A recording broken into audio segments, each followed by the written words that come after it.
오늘 설교 제목은 변화 2입니다. 그런 굉장히 불편한 변화 중에 하나가 저는 뭐였냐면 이제 헬스장 운동을 못 하는 거였어요. 제가 일주일에 한 2번 내지 많으면 3번 운동을 했었었는데 그렇게 못한 지가 벌써 만 1년이 되었습니다.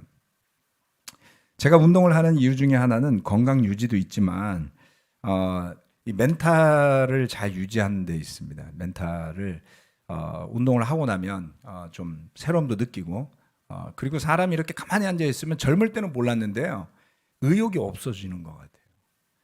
그러니까 에너지가 이렇게 똑 떨어지면서 아무것도 하기 싫은 그 상태. 이걸 뭐라고 부르죠? 무기력. 네. 제가 무기력하게 느끼는 순간들이 이제 늘어나더라고요. 그 무기력해지면 아무것도 하기 싫은 거예요. 근데 운동을 하고 오면 희한하게 의욕이 생겨요. 그래서 끝냈어야 될 일들을 운동하고 오면 끝낼 수도 있고 그래서 운동을 했는데 그걸 제가 1년을 못했으니 제 상태가 어땠겠습니까? 아무튼 상태가 좀 안 좋았습니다. 그래서 저는 운동을 육신의 큐티라고 생각하면서 하고 있는데요. 아주 답답하던 가운데 아주 최근 심신이 새로워지는 시도를 제가 하나 하고 있습니다. 그래서 여러분에게 좀 나눠드리고 싶은데요. 그거는 다름 아닌 찬물 샤워입니다. 옛날에 그 냉수 마찰 이런 거 들어보셨죠? 할아버지들 하시는 거라고 생각을 했는데 가만히 생각해 보니까 제가 그 나이가 됐나 봐요. 아무튼 우연한 기회에 콜드 테라피라는 것을 이제 제가 접하면서 찬물로 샤워를 시작을 했습니다. 예, 찬물로 계속 샤워를 하면요 아파요.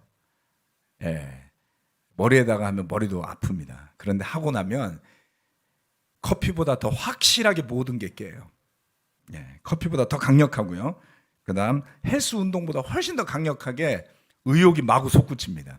그래서 뭐 간략하게 말하면 그렇습니다. 우리 몸이 너무 편해지면 온갖 질병이 생겨서 수명이 짧아지고 삶의 퀄리티가 떨어진다라는 것이죠. 그래서 여러 가지 테라피 중에 찬물 테라피 아주 좋은 것 같습니다. 혹시 여러분 궁금하시면 검색해 보시고 동참해 보시기를 권해드리고 싶습니다. 주의사항은 감기 기운이 있거나 하면 하지 마시고 한번 해보시길 바랍니다. 제가 뭐 길게 설명드릴 수는 없고요. 자, 그러면서 이 찬물 테라피, 그 찬물 샤워, 냉수 샤워가 가져다주는 그 새로움을 저는 이 말씀에 좀 비유를 했으면 좋겠어요. 고린도후서 5장 17절 말씀인데요. 누구든지 그리스도 안에 있으면 그는 새로운 피조물입니다. 옛 것은 지나갔습니다. 보십시오, 새 것이 되었습니다. 올해 제가 연초에 회개에 대한 설교를 했었고요. 그 이후로 여러 번 변화가 정말 무엇이 필요한가라는 질문을 계속 스스로에게도 던지고 우리 교회도 던지면서 왔습니다. 그렇게 한 해를 시작하다 보니까 정말 새로워져야 할 것들이 눈에 많이 띄기 시작을 했습니다. 급기야 제가 지금 밟고 있는 우리 신학 석사 과정에 토론방에 이런 글을 올렸더니 캐나다에 있는 한 목사님이 저한테 이런 피드백을 주셨어요. 제가 뭐 새롭게 한 해를 시작하면서 회개도 하고 그다음에 여러 가지 설교나 리더십에 대한 피드백을 들으면서 지내고 있다 그랬더니 아주 좋은 피드백이 하나 있다고 주셨는데요. 여러분 모두에게 그 피드백을 좀 나눠드리고 싶습니다. 첫 번째, 이것은 3가지의 발견 질문입니다. 발견 질문이라는 것은 뭐냐면 많은 사람들이 누군가가 자기에게 피드백을 주려고 하면 디펜시브해져요. 나를 깎아내린다, 나를 해치려고 한다라는 무의식이 있나 봐요. 우리 모두가 저를 포함해서. 그런데 이것을 이거는 나를 좀 새로운 나를 찾아가는 발견하는 질문이다 이렇게 생각하면 조금 마음이 달라집니다. 첫 번째는 내가 그러니까 저는 이제 목회자니까 내가 지금 목사로서 또는 여러분의 역할을 집어넣어서 내가 남편으로서 아내로서 뭐 부장으로서 학생으로서 뭐든 좋습니다. 여러분 교회에서 직분도 좋습니다. 내가 지금이라도 새로 시작했으면 하는 게 뭐가 있습니까? 당신이 보시기에 여러분이 보시기에 제가 이것을 했으면 좋겠다라는 게 있습니까? 파지티브하죠.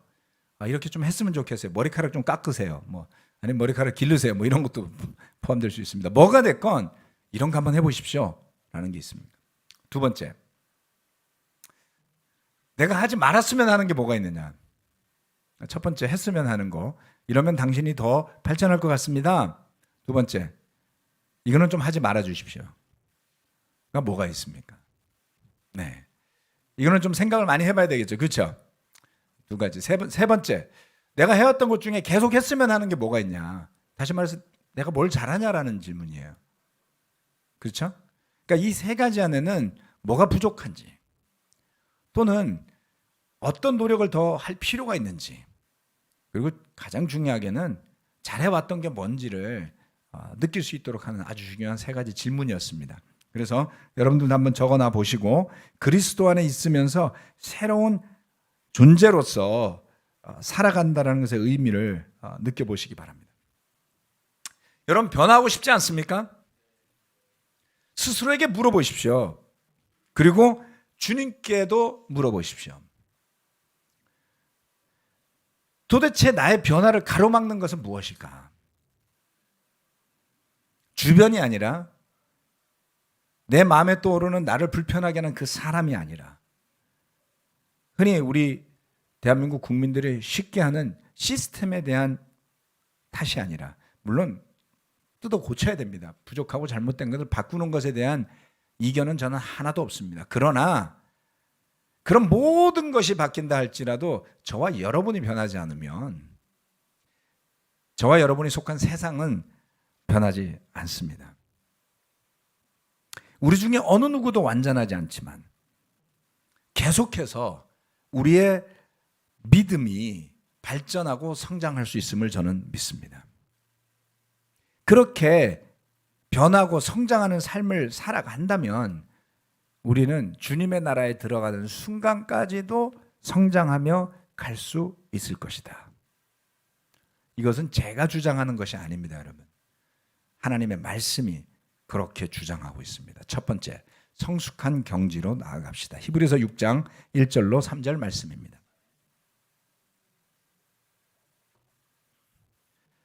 우리 예배당에 오랜만에 많이들 와 계시니까 한번 같이 읽어볼까요?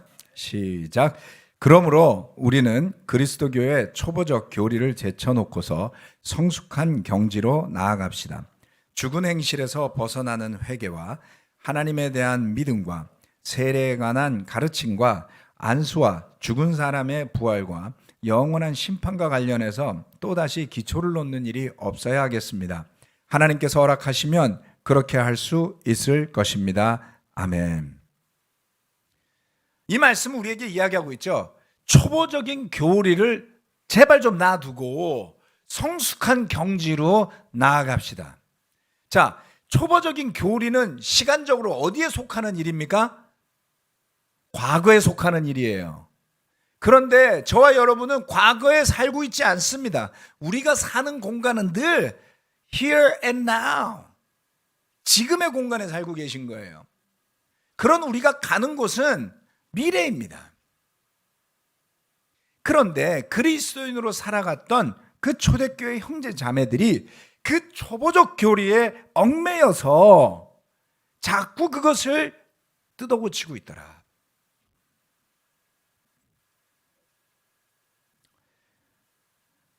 여러분, 우리가 그리스도인으로 살아가는 패턴이 어떤가요? 늘 같은 패턴 속에 갇혀 있으면서 초보적인 것을 계속 들추면서 살고 있지는 않습니까? 기초는 어떤 것일까요? 집 지을 때 기초는 한 번 놔요. 왜요? 기초를 놓고 집을 짓고 나면 기초는 그 밑에 들어있는 것이기 때문에 그렇습니다. 그래서 기초는 처음 놓을 때 잘 놓는 것으로 끝나는 일이에요. 그죠? 기초를 다시 고친다라는 이야기는 그 집을 허물어야 된다는 이야기잖아요. 네.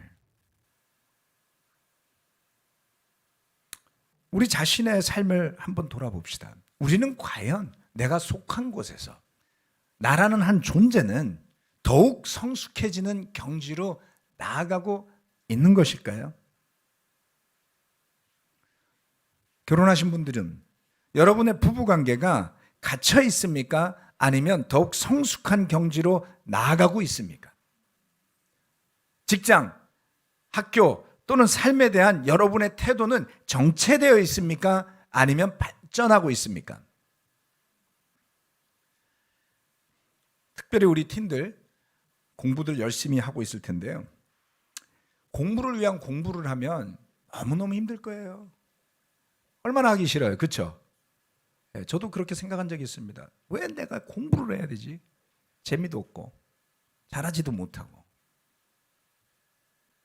그런데 그 공부가 여러분의 삶의 목적이 아니라는 것을 생각하고 그것이 지나가는 과정임을 알 수 있다면 그것이 잘 지나갈 수 있도록 여러분이 더 성숙한 경지로 나아가고 있음을 믿을 수 있다면 좀 더 집중할 수 있지 않을까요?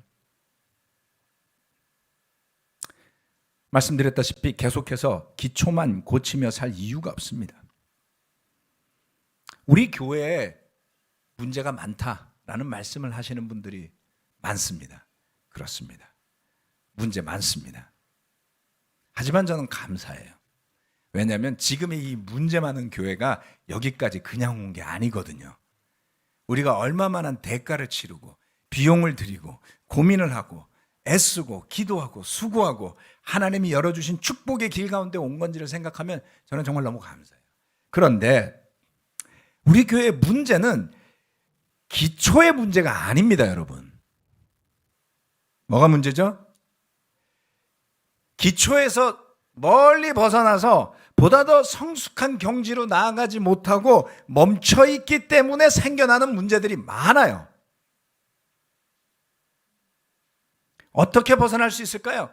하나님의 말씀이 우리에게 지혜를 더해줍니다.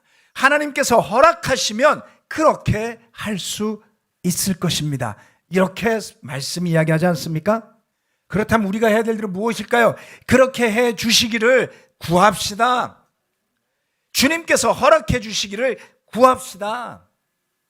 저 사람도 나도 문제가 아니에요. 주님이 허락해 주셔야지 돼요. 우리 각자가 자기에게 주어진 역할에 충실할 수 있다면 우리는 주님이 허락하시는 길로 나아갈 수 있는 것이죠. 그것이 성숙한 경지인 것입니다. 두 번째, 구합시다. 마태복음 7장 7절, 8절, 12절 말씀입니다. 사실 최근에 고대에서 우리 한 형제분이 큐티 모임을 하고 있어요. 뭐 큐티라기보다는 성경 토론회에 가깝습니다만은. 그래서 그 학생들과 토론을 할 수 있도록 하기 위해서 주중에 한 번 거의 1시간 반, 2시간씩 이제 마태복음을 한 장씩 토론을 하는데 그 토론의 자리가 굉장히 좋습니다, 사실은. 그래서 그걸로 좀 설교를 좀 하고 싶었는데 기회를 얻지 못하다가 오늘 그 중에 한 부분을 여러분에게 좀 나누겠습니다. 지난주에 같이 의논했던 부분인데요. 마태복음 7장 7절 8절 중간은 좀 뛰어넘고 12절로 넘어갑니다. 구하여라 그리하면 하나님께서 너희에게 주실 것이다. 찾아라 그리하면 너희가 찾을 것이다. 문을 두드려라 그리하면 하나님께서 너희에게 열어주실 것이다.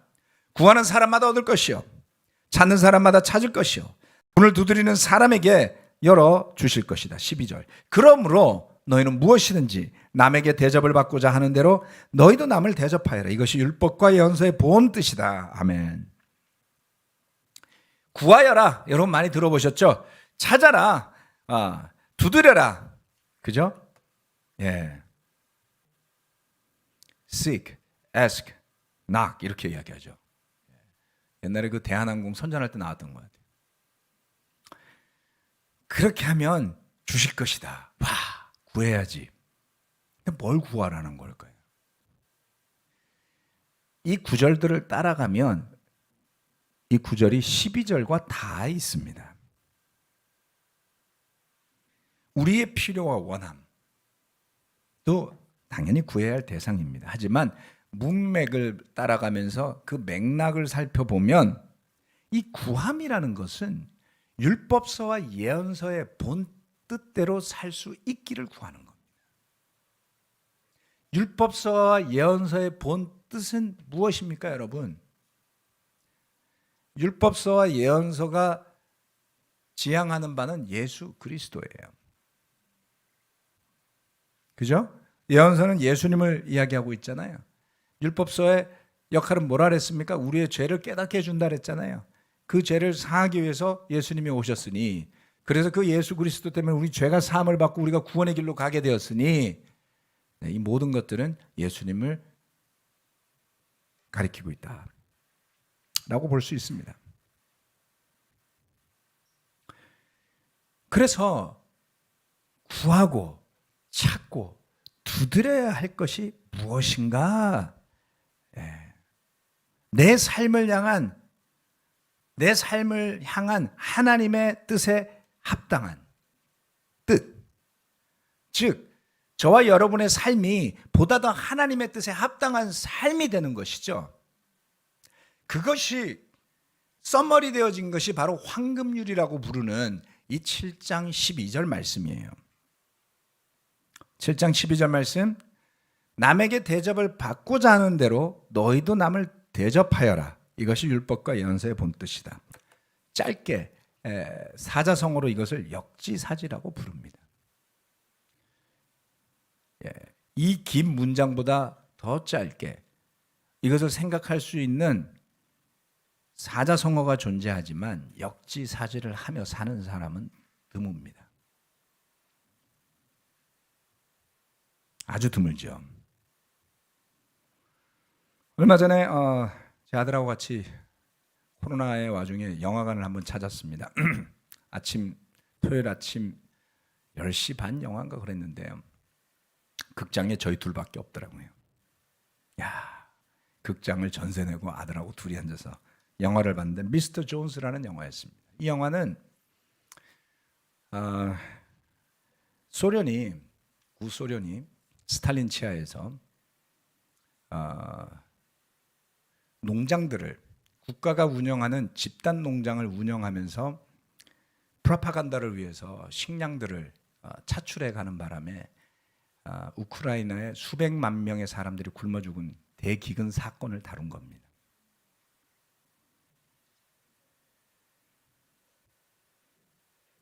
그의 철권 통치, 스탈린, 이름이 철이라는 것을 본따서 쓴 철의 사람이라는 뜻이 스탈린이라고 그래요. 그의 철권 통치를 통해서 수천만 명이 강제노역을 위한 수용소에 수감되었고요. 그리고 자국민 수천만 명을 죽게 한 사람이었습니다. 그의 치하에서 죽어나간 사람들의 숫자는 추산 수치입니다만 히틀러에 의해서 죽임을 당했다고 보는 유대인 600만 명의 10배를 넘는 7천여만 명의 사람들이 죽어나갔다고 그래요. 와우. 그런데 그의 부모의 어린 시절 스탈린을 향한 기대는 그가 성직자가 되는 거였다고 합니다. 성직자가 되기를 바랬던 한 인물이 괴물이 되어서 수천만 명의 사람들을 자유를 박탈하고 강제노동소에 집어넣고 그리고 수천만 명의 사람을 죽이는 인류 역사상 가장 끔찍한 괴물 중에 한 괴물이 되었죠. 그가 적어도 기독교 가정에서 자란 사람이었죠. 그의 삶에는 어떤 성경적 가치가 있었을까요?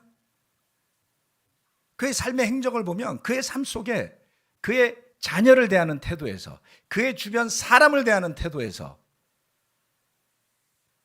다른 사람들을 다루는 모습에서 전혀 어떤 성경적인 가치도 배어있지 않았습니다. 남에게 대접을 받고 싶어 했기 때문에 그는 많은 일을 했지만 남을 그렇게 대접하지는 않았어요.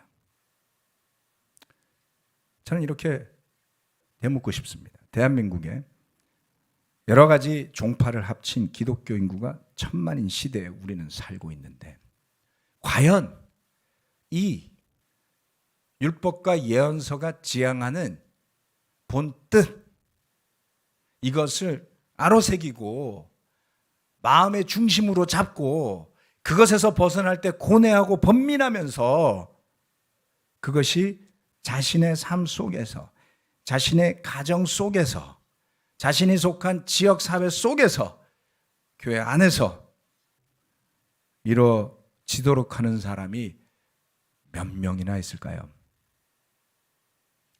먼 예를 들지 않아도 얼마 전 처참하게 죽임을 당한 정인이 사건을 모두 알고 계실 겁니다. 자세한 이야기가 나오면 나올수록 끔찍한 이야기예요. 알고 계십니까?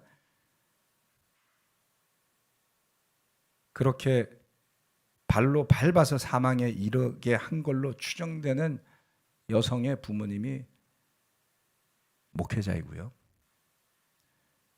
그렇게 그 자신의 아이를, 입양한 아이를 때리는데 동참한 아버지로 보이는 사람은 기독교 방송 CBS의 노조 간부였다고 합니다. 이 두 사람 다 대한민국 기독교 사회 안에서 자라고 먹고 살고 한 사람들이었어요. 소름 끼치는 현실입니다.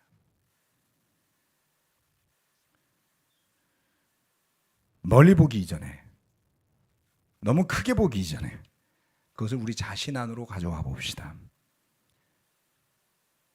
만약 이 남에게 대접을 받고자 하는 대로 남을 대접하라는 이 믿음의 가치가 우리 속에 있다면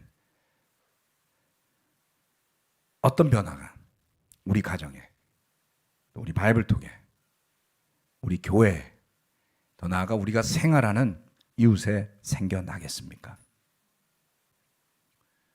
저는 이 기적이, 이 놀라운 말씀의 능력이 우리 속에 일어나기를 구해야 한다고 믿습니다. 그럴 때 저도 변하고 여러분도 변하고 우리 함께 변화할 수 있는 시대가 열리리라 믿습니다. 함께 기도하고 성찬하시겠습니다.